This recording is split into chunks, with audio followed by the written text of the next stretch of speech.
Tô aqui fazendo um vídeo, só que hoje não tem muita coisa pra falar.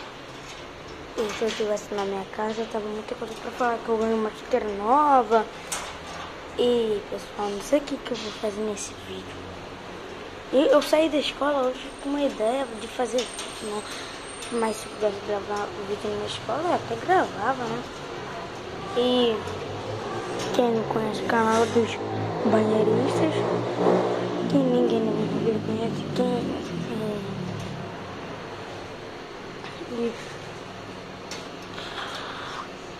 não tem muita coisa pra falar, pessoal. Então eu vou daqui a 10 minutos. Fui.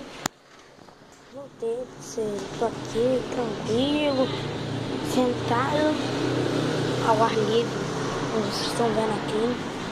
Ô, luzinha chata pra caramba, hein, pessoal? Mas eu sou... Não sei o que eu vou falar. Eu recomendei uma bola aqui, profissional da Nike. Só que eu comprei pela Netshoes e não tem muita coisa pra falar. Tem um carro ali que não sei se vocês estão vendo. Ah, vocês estão vendo. E tem um funcionário ali que é melhor, enfim.